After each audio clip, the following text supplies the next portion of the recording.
तो आइए प्यारे स्टूडेंटों, अपन पढ़ रहे थे समाकलन। समाकलन में 9.4 प्रश्नावली पढ़ रहे थे। 9.4 में अपन ने उदाहरण कर लिए और उसके बाद में 13 जो सवाल थे 13वां तक अपन ने कर लिए। आज अपन जो पढ़ेंगे वो 14वां सवाल पढ़ेंगे, ठीक है। तो 14 सवाल को आइए स्टूडेंटों देखते हैं अपन। क्वेश्चन नंबर 14, प्रश्नावली कौन सी चल रही है अपनी? प्रश्नमाला 9.4। क्या पढ़ रहे हैं? समाकलन, ठीक है। तो 14वां जो सवाल है अपना वो क्या है? समाकलन 1 + x² x की पावर 5 - x और dx। बहुत इंपॉर्टेंट सवाल है दोस्तों, ठीक है। सवाल बहुत इंपॉर्टेंट है और इसे अपन 9.4 पढ़ रहे हैं, इसमें पढ़ रहे हैं आंशिक भिन्न वियोजन विधि द्वारा समाकलन, ठीक है। तो दोस्तों देखिए ये सवाल कितना इंपॉर्टेंट है, अभी आपको जब करेंगे तब पता चल जाएगा, लेकिन बहुत इंपॉर्टेंट सवाल है दोस्तों। तो देखिए इसे अपन करते हैं समाकलन सॉल्यूशन, ठीक है, हल या सॉल्यूशन। सबसे पहले अपन क्या करते हैं, सवाल को लिख लेते हैं। 1 + का x² की पावर 5 और x। अब देखिए मेरे मित्र, अपने 1.1 पढ़ी, 1.1 में डायरेक्ट सवाल हो जाते। 1.2 9.2 पढ़ी, 9.2 में भी डायरेक्ट सूत्र के माध्यम से। 9.3 पढ़ी, लेकिन उससे पहले त्रिकोणमितीय फलन पढ़े और 4 सूत्र पढ़े, उनके माध्यम से 9.3 कर ली। अब फिर उसके बाद 9.4 पर आया अपन, तो आंशिक भिन्न वियोजन विधि द्वारा समाकलन कर रहे थे। उदाहरण किए, 13 सवाल किए, अपने समझ में आ गया। अब अपने ये समझ में आई कि आंशिक भिन्न वियोजन विधि द्वारा जब सवाल आएगा तो अपने कैसे समझ में आएगी, तो इस प्रकार समझ में आएगी कि अपन 9.4 से पहले क्या करते थे, अपन 9.4 पर नहीं आए, उससे पहले ये किया करते थे कि नीचे का हर में मतलब हर नीचे जो भी दे रखा होता था उसको अपन टी के बराबर मान लेते थे, या और किसी टी एच क्यू किसी के बराबर पी आर किसी के बराबर भी मान करके उसका अवकलन करते थे। अवकलन करने पर ऊपर का अपन को प्राप्त हो जाता था और ऊपर का प्राप्त हो जाने से उसको हटा देते थे और डायरेक्ट उसका सवाल हो जाता था, वो उसका समाकलन हो जाता था, मतलब सूत्र के माध्यम से। ये करते थे 9.4 से पहले। अब 9.4 पर जैसे ही आया अपन, तो अपन ये पाया सवालों में कि भैया नीचे का मानने पर इसका अवकलन करने पर ऊपर का हटता ही नहीं है, नहीं हटता, बिल्कुल भी नहीं हटता। देख लीजिए आप, है ना, नहीं हटता। तो इसलिए अपन फिर क्या करते हैं, उसके लिए आंशिक भिन्न वियोजन विधि का द्वारा उसको सवाल को आगे बढ़ाते हैं। लेकिन उससे को आंशिक भिन्न वियोजन विधि द्वारा आगे बढ़ाने से पहले भी एक प्रोसेस अपन को करनी रहती है। वो प्रोसेस ये है दोस्तों कि कुछ जोड़ते हैं और कुछ घटाते हैं, तभी सवाल आगे बढ़ पाता है, नहीं तो ऐसे नहीं बढ़ पाता, ठीक है। तो सबसे पहले अपना मुद्दा ये रहता है कि उसके ऊपर जो भी है, इस बटे के ऊपर इसको हटाया जाएगा यहाँ से, जब जाके अपना सवाल का आंसर आ सकता है या समाकलन अपन करेंगे, ठीक है। तो सबसे पहले इसको हटाने की कोशिश करेंगे, लेकिन इससे भी पहले इस सवाल में एक दुविधा और है दोस्त। यहाँ पर x की पावर 5 माइनस का x है, ठीक है। तो x की पावर 5 माइनस का x है, तो मैं एक काम कर रहा हूँ, यहाँ से देखो समाकलन का चिन्ह ऊपर का वैसा का वैसा लिख दिया, 1 + x² अपोन मैंने लिख दिया कि x यहाँ से कॉमन ले लूं, तो x की पावर 4 माइनस का 1 आ जाएगा, dx आ गया, ठीक है। अब मैं क्या कर रहा हूँ दोस्त, इसके बाद देखिए समाकलन का चिन्ह। अब आप इतना जानते हो कि यदि मैं मान लीजिए यहाँ पर एक है, सिंगल एक है, तो इसका स्क्वायर कर सकता हूँ ना, ये स्क्वायर लिख सकता हूँ, कोई फर्क तो नहीं पड़ेगा। एक को एक से गुणा करने पर एक ही प्राप्त होता है, इसलिए मैंने a² लिख दिया, ठीक है। अब मान लीजिए समाकलन का चिन्ह 1 + x² अपोन अपने पास क्या रहा है x, और ये x की पावर 4 है, जिसे यदि मैं ऐसे लिख दूं x की पावर 2 कोष्टक स्क्वायर माइनस 1 का स्क्वायर और एक कोष्टक 1, ठीक है, इस प्रकार से लिख दिया, और ये अपने dx। अब आप जानते हैं दोस्त, ये जानते हैं आप कि a² - b² बराबर क्या होता है, तो a + का b होता है और a - का b होता है, यही होता है भैया। a² - का b² बराबर a + का b a - का b, ये होता है, ठीक है। तो यहाँ पर देखिए a² - का b² का फॉर्मूला बन गया, सूत्र बन गया। तो इसकी जगह पर, मतलब इसकी जगह पर ऐसा मान रख सकते हैं अपन, एक बार प्लस में एक बार माइनस में, ठीक है। तो अपन देखिए समाकलन का चिन्ह 1 प्लस का एक्स स्क्वायर, एक्स का तो एक्स है दोस्त, इसका कोई डिस्टर्ब नहीं करेंगे इसे, और इसको क्या एक बार लिख देंगे, दो बार लिख देंगे, एक बार माइनस में लिख देंगे, एक बार एक्स स्क्वायर प्लस का लिख देंगे, और क्या लिख देंगे dx। यहाँ तक समझ में आ गई? ठीक है। अब ये खास बात थी सवाल में, इसलिए मैं आपसे बोल रहा था कि इसमें बहुत महत्वपूर्ण सवाल है और अच्छा सवाल, ठीक है। तो देखिए यहाँ पर मैंने क्या लिख दिया, ऐसा लिख सकते हैं अपन, सूत्र के माध्यम से जमा सकते हैं। अब देखिए यहाँ पर देखिए दोस्त, 1 plus x square, 1 plus x square, दोनों ही क्या होंगे दोस्त, कट जाएंगे ये, ठीक है। तो क्या बचे अपना पास, अब क्या बचा अपने पास, तो अपने पास बचा बराबर समाकलन 1 बच गया ऊपर तो, ठीक है। यहाँ से एक 1 प्लस एक्स स्क्वायर ऊपर है, नीचे भी एक्स स्क्वायर प्लस 1 है, दोनों ही कट गए। तो यहाँ पर नीचे क्या बचा, एक्स, और क्या बच रहा है अपने पास, एक्स स्क्वायर माइनस का 1 बच रहा है, और क्या बच रहा है dx। यहाँ तक समझ में आ गई? ठीक है। अब देखिए दोस्तों, यदि मान लीजिए कौन सी, अच्छा ठीक ही थे, तो यदि मान लीजिए एक्स, एक्स स्क्वायर माइनस का 1 आया अपने पास, है ना, ये देखो माइनस का 1 बच रहा है, ठीक है। अब इसे अंदर गुणा करें तो एक्स की का, सॉरी इसे अंदर गुणा करें तो एक्स क्यूब माइनस एक्स हो जाएगा। हाँ ये जरूर है, ये फिक्स है। अब अपन सवाल को कर सकते हैं, अब अपन आंशिक भिन्न द्विव विभाजन विधि द्वारा इसको सवाल कर सकते हैं, क्योंकि आंशिक भिन्न वियोजन विधि द्वारा इस सवाल को आगे बढ़ाया जा सकता है, क्योंकि 5-6 जो समीकरण थी वो मैंने बताई थी आपके लिए, वहां से एक समीकरण यहाँ पर लगे, ठीक है। कर सकते हैं अपन, उसके माध्यम से भी ये सवाल हो जाएगा। लेकिन अपन अगर इसे और हल करें थोड़ा सा, ठीक है, तो और आसान हो जाएगा अपने लिए और सरल हो जाएगा। तो सरल बनाने के लिए अपन क्या करते हैं, इसका देखिए थोड़ा बहुत और सरल बनाने के लिए इसको क्या करते हैं अपन, थोड़ा सा और इजी बना लेते हैं सवाल को, ठीक है। तो इसको इजी बनाने के लिए अपन एक काम करते हैं, 1/x एक्स स्क्वायर माइनस 1 का स्क्वायर dx, वापिस वही काम करते हैं, वापिस जो यहाँ पर किया था अपन वही कर दिया, ठीक है। अब वापिस क्या करेंगे अपन, वही फॉर्मूला बन गया ए स्क्वायर माइनस का बी स्क्वायर बराबर क्या बन जाएगा, ए माइनस का बी और ए प्लस का बी। तो वापिस इसे क्या करेंगे, एक बार तो प्लस में एक बार माइनस में लिख देंगे, ठीक है। तो लिखते हैं, तो देखिए दोस्त समाकलन का चिन्ह 1/, पेन साफ नहीं दिख रहा होगा, अच्छा 1/x, और यहाँ पर x माइनस का 1, x प्लस का 1 और dx। अब और आसान हो गया दोस्त। अब आसान इसलिए बनाया, अपन चाहते तो यहाँ पर कर सकते थे, 100% कर सकते हैं। ये यहाँ पर भी डायरेक्ट अपन आंशिक भिन्न वियोजन विधि द्वारा समाकलन इसका कर सकते हैं, मैं कर भी सकता हूँ, मैं बता दूंगा आपके लिए। लेकिन पहले हम ये सोच रहे हैं कि सरल हो जाए, सरल हो जाए, जितना सरल हो जाए उतना ठीक रहेगा, ठीक है, समझने में बढ़िया आ जाएगी।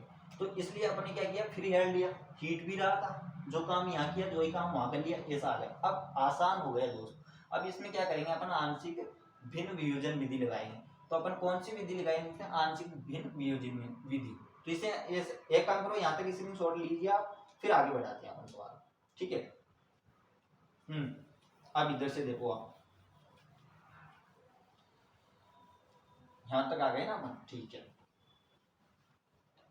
आइए देखिए अपन कहाँ तक आ गए थे, यहाँ तक आ गए कि भैया 1 ऊपर आ गया था, x माइनस 1 आ गया, x प्लस 1 आ गया और x आ गया dx, ठीक है। अब इसमें विधि लगाएंगे तो अपन क्या करते हैं, इसको लिख लेते हैं x माइनस का प्लस का 1 और x, और बराबर हम क्या लिखते हैं अपन, देखो इसके अंदर कौन सी विधि वह लगेगी, एक मिनट, इसके अंदर आंशिक भिन्न वियोजन विधि लगाएंगे तो कौन सी लग जाएगी, तीनों ही अलग अलग है तो ये हिट जाएंगे, कोई स्क्वायर भी नहीं आ रहा।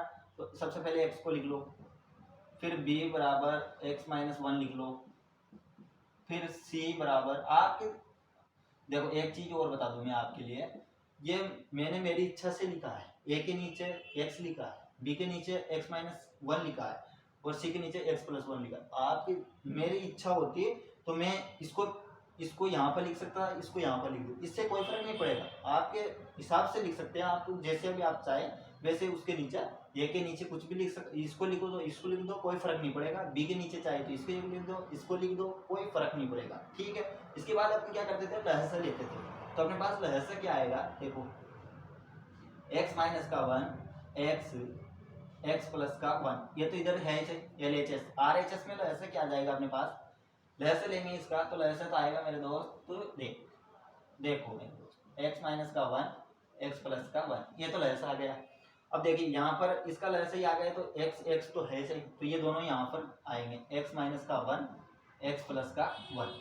फिर क्या है अपने पास बी प्लस का चिन्ह, बी के लिए एक्स माइनस 1 है तो फिर एक्स और एक्स आ जाएगा, तो एक्स प्लस 1 आ जाएगा।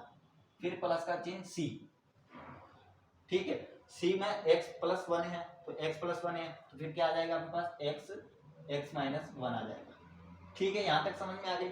अब देखो दोस्तों दोनों पक्षों में ये बराबर है, इसमें थोड़ा बड़ा लिख देते हैं, ये थोड़ी लाइन बड़ी हो, ये देखो एक्स माइनस 1 एक्स और एक्स प्लस 1 ये दोनों बराबर है, तो दोनों क्या होंगे, कट जाएंगे, तो यहाँ पे क्या बचेगा अपने पास, एक बचेगा, और ऊपर क्या बच रहा है 1 x minus 1 x plus 1 plus b x plus b, अच्छा ठीक है, सी एक्स माइनस 1 और एक्स, ये बचा दोस्तों। ठीक है, यहाँ तक समझ में आ गई। अब इसका भी स्क्रीनशॉट लीजिए, फिर ऊपर लिखते हैं अपन, ठीक है, तो यहाँ पर छोड़ देते हैं इसे। अच्छा इसको याद रखना यार, बी के नीचे क्या लिखा, सी के नीचे, आगे काम आएगा अपने, है ना, ठीक है, याद रहेगा यार, ओके, पूछूंगा देखा मैं थोड़ी देर बाद में, फिर जब काम पड़ेगा। तो ठीक है दोस्त, यहाँ तक आ गए। अब अपन क्या करते हैं, अपने पास समीकरण क्या है, ए बराबर ए में तो आ गया अपने पास एक्स माइनस का 1 एक्स प्लस का 1 प्लस बी बराबर आ गया अपने पास एक्स प्लस 1 एक्स प्लस सी बराबर आ गया अपने पास एक्स माइनस 1। अब यहाँ पर देखो x बराबर 1 रखते हैं, रखने पर x बराबर 1 रखो, तो इधर तो x नहीं है तो इधर 1, यहाँ x रखो, x की जगह पर क्या रखेंगे अपन, 1 रखेंगे, जहाँ जहाँ x है वहां पर 1 रखो, तो यहाँ पर 1, फिर यहाँ पर भी 1, ठीक है, प्लस का चिन्ह b 1 प्लस 1, फिर 1, फिर प्लस c 1 माइनस 1। अब देखो दोस्तों यहाँ पर 1 प्लस का है और 1 माइनस का है तो 0 हो जाएगा, तो पूरा मान क्या हो जाएगा यहाँ पर, तो पूरा मान 0, ठीक है, प्लस का चिन्ह, यहाँ पर 1 2 हो जाएंगे, तो यहाँ पर हो जाएंगे 2b प्लस, यहाँ पर भी ये दोनों 0 हो जाएंगे, तो ये 0 हो गया पूरा मान, अदर का चल रहा है 1, तो b का मान क्या आ गया यहाँ से 1/2, ये तो किसका मान आ गया दोस्त अपने पास, b का मान। अब अपन को अभी a का मान भी लाना है, c का मान भी लाना है। अब अपन आगे बढ़ते हैं, इसे साफ करो, ठीक है, अब रखते हैं अपन x बराबर 0 रखने पर, अच्छा 0 पहले ही रख लेते, जो आपके दिमाग में आ रही हो वो मेरे दिमाग में नहीं आया यार, मैंने नहीं रखा। अब देखो x बराबर 0 रखो के देखो, तो यहाँ 0 रखेंगे तो माइनस का ये हो जाएगा, यहाँ 0 रखेंगे तो माइनस का, ठीक है, यहाँ 0 रखेंगे तो ये तो पूरी समीकरण 0, ये पूरी, अच्छा ये का मान आ जाएगा 0 रखने से, ठीक है, तो रखो 0 1 बराबर a, यहाँ पर रखेंगे तो 0 माइनस 1, यहाँ पर 0 प्लस 1, ठीक है, और यहाँ पर तो पूरी समीकरण 0 हो जाएगी ना, ठीक है, क्योंकि x की जगह पर 0 रखेंगे, यहाँ पर भी x की जगह पर 0 रखेंगे, तो पूरी समीकरण क्या हो जाएगी दोस्त 0, ठीक है, तो यहाँ पर क्या आ जाएगा अपने मान, माइनस का 1 आ जाएगा a बराबर, तो ठीक है भैया, किसका मान आ गया, b का मान आ गया, a का मान भी आ गया, एक ही आएगा ना, ठीक है, एक ही आएगा। तो यहाँ पर अब c का मान लाना है अपन को, तो c का भी इधर ले आते हैं साइड में, ठीक है, फिर सबों को रख देंगे एक साथ। तो देखो x बराबर अपन अब रखते हैं, x बराबर 1 रख लिया, 0 भी रख लिया, अब क्या रखे, 2 रखे, क्या 2 यहाँ रखेंगे तो माइनस, 2 यहाँ रखेंगे तो कुछ नहीं होगा, माइनस का 1 देखते हैं, माइनस का 1 रखेंगे तो माइनस का 2, और माइनस का रखेंगे तो ये तो 0, ठीक है, ये 0 हो जाएगा, और यहाँ रखेंगे तो ये भी 0, अच्छा ठीक है, माइनस का 1 रखते हैं अपन, जिससे c का मान आ जाएगा, ये पद भी 0 ये पद भी 0, ठीक है, तो माइनस का 1 रखने पर, ऐसे ही आपको सोचना है वहां पर, जब आप बोर्ड की एग्जाम की कॉपी में लिखोगे या घर पर जब कार्य करते हो ना, आप सवाल करते हो तो ऐसे ही सोचा करो, 1 रखो 0 रखो, ऐसे देख लिया करो, पहले रखा मत करो, ठीक है ना।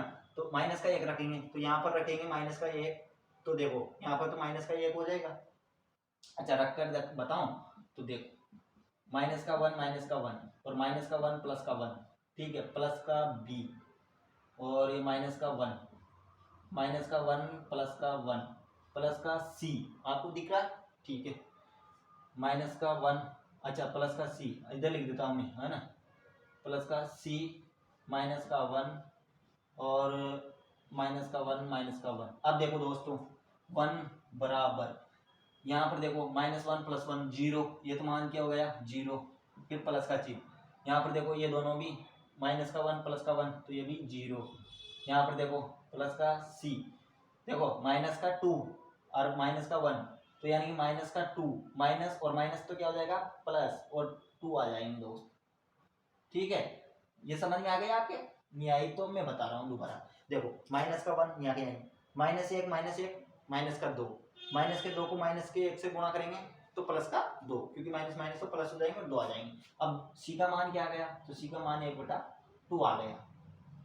अब अपने पास देखो बी ए का मान -1 आया, सी का मान 1/2 आया और बी का मान भी 1/2 आया, ठीक है। इसका स्क्रीनशॉट लो, मान को याद रखो। अब अपन समीकरण पर चलते हैं, ठीक है। चलिए, ये सवाल बहुत अच्छे हैं दोस्त और ये सवाल महत्वपूर्ण था, ये सवाल बहुत अच्छा ही था वास्तव में। देखो ना क्वालिटी निकली है उसमें, x की पावर 5 दे रखी थी, फिर माइनस का x था, ऊपर भी 1 + x² था, इसलिए तो अपने अब बताओ मुझे क्या माना था अपने, तो i बराबर समाकलन अपने लिया था दोस्त 1 के नीचे x लिया था प्लस b के नीचे x माइनस का 1 ये ले रखा था ना, हाँ बोलते रहो, c + 1 ये ले रखा था दोस्त और dx के सापेक्ष इसका समाकलन करना था। तो सबसे पहले अपन समाकलन कर लेते हैं, फिर उसके बाद मान रख देंगे। मान क्या क्या था अपने पास, a बराबर तो था -1, b बराबर क्या था 1/2, c बराबर क्या था 1/3, 2 में 3 पर ही कट गए, ठीक है। ये मान रखने, तो सबसे पहले इसका समाकलन करते हैं। अच्छा समाकलन तो 1/x का समाकलन क्या होता है, देखो 1/x का समाकलन क्या होता है dx के सापेक्ष, तो आप जानते हैं log x होता है प्लस c, यही होता है दोस्त। तो यहाँ पर देखो आप, अरे यार चल ही नहीं रहा क्या, 1 मिनट, बराबर, ठीक है, i बराबर क्या आ जाएगा, यहाँ पर इसका समाकलन क्या होगा, तो a log x plus b log x - 1, ठीक है। मापांक लगा दिया, ये मैंने मापांक लगाएंगे, log का मान कभी नेगेटिव नहीं रहता, मापांक में रहता है, log x + 1 मापांक 1, ठीक है। यहाँ c है, यहाँ प्लस है, ठीक है। अभी मान रख देते हैं अपन, ठीक है, तो वहां से मान रखेंगे तो अपने पास क्या आ जाएगा, a का मान क्या था -1 log x मापांक में 1 प्लस b का मान क्या था 1/2 log x - 1 मापांक 1 प्लस c का मान क्या था 1/2 तो x + 1 और प्लस का c लिखना यार मैं भूल गया, ठीक है c लिख दो। बस ये सवाल का आंसर आपका आ गया। अब और सुंदर बनाना हो तो अपन क्या करते हैं, इस माइनस का जो है ना इसको पीछे ले जाओ और उनको आगे लिख लो, बस इतना सा कर लो। या फिर और ज्यादा सुंदर बनाना है तो इन दोनों में से 1/2 कॉमन ले लो, ठीक है। और इस सूत्र को तो आप जानते होंगे, mn बराबर क्या होता है log m माइनस का log n, इसको लगा दो इन दोनों में लगा दो, ठीक है। इसको ऊपर लिख दो, मैं बताऊँ आपके लिए, देखो इस सूत्र का उपयोग करेंगे अभी लिखा है में ना जिसका, तो इन दोनों में से मैं 1/2 को कॉमन ले रहा हूँ, ठीक है, ले लो। फिर मैंने लिख दिया log, अब देखो इसको तो लिखेंगे x - 1 और इसके ऊपर आ जाएगा x + 1, ये मापांक, ठीक है ना, ये लिख दिया मैंने आगे पीछे करके, ठीक है। ऐसा 1/2 को बाहर ले लिया तो ये रहा, और माइनस का क्या चल रहा था इधर log मापांक में x प्लस का c, ये इसका आंसर है दोस्त, ठीक है। तो हो गया अपना सवाल, इसका स्क्रीनशॉट ले लो। अच्छा लगा हो दोस्त वीडियो तो लाइक कीजिए, सब्सक्राइब कीजिए दोस्तों। जय हिंद जय भारत दोस्तों।